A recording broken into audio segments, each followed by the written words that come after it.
Welcome to Balboa, Panama. My name is Martijn and I've served on Logos Hope for the last 2.5 years. I worked in the IT and video department and it is my honor to show you some highlights from my time in this port. Coming from Mexico to Balboa, near Panama City, our shortest route was through the famous Panama Canal. It took around 6 hours to sail through the locks that brought us from the Caribbean Sea to the Pacific Ocean.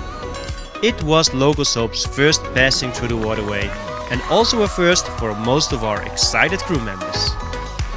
We welcomed local dignitaries to our official opening. After words of appreciation for our ship's mission, they opened the book fair to the public. Here in Panama we had many opportunities to reach local communities. Normally we travel by car, but to reach the indigenous tribes we had to travel by boat and even by plane. A team visited a tribe along the river. The youth welcomed them with traditional dances. Through drama, the team showed the life-threatening effects of sin, like jealousy, anger and hatred. The crew explained that the only way to overcome these is with the love of Jesus. Early one morning, a team left in an aeroplane to go to another province on the other side of Panama, close to Costa Rica. Hundreds of people were waiting for the team to get there and listen to a message about seeing hope, being hope and sharing hope. As well as donating books to the community, we presented everyone with a personal copy of John's Gospel. Each week of our stay, teams visited men's and women's migrant shelters. They prepared different programs for the people who were there because they entered Panama illegally or overstayed their permitted time. Many of them feel hopeless and are awaiting a verdict on what will happen to them.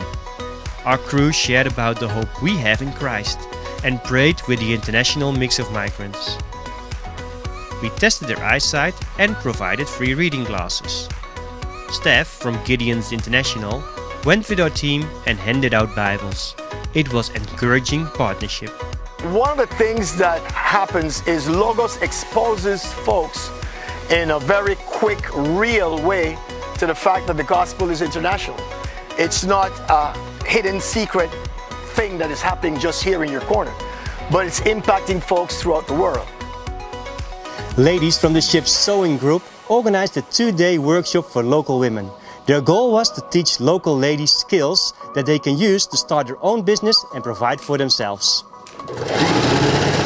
One woman told our team that for her whole life she had never believed she could use a sewing machine. But after this workshop, it was like a dream had come true. The ship also donated some sewing machines to the local community. Besides these outreaches, we had teams on shore every day. Many were working together with local churches and organizations, from participating in sports with young people to helping out at feeding programs for children.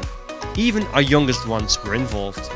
On board the ship, as well as our regular conferences and events, we hosted a workshop on sports ministry. Those who came learned more about using sport to share their faith. And with some simple exercises, the trainer showed how to build the gospel message into different workouts. Our time here in Panama is coming to an end, and this is also my last port report. It has been my pleasure to show you through video how volunteers on Logos Hope make a difference wherever they go. As I leave the ship and new colleagues join in our next port, Guatemala, may I thank you for supporting us all. Please keep following Logos Hope on her journey around Latin America.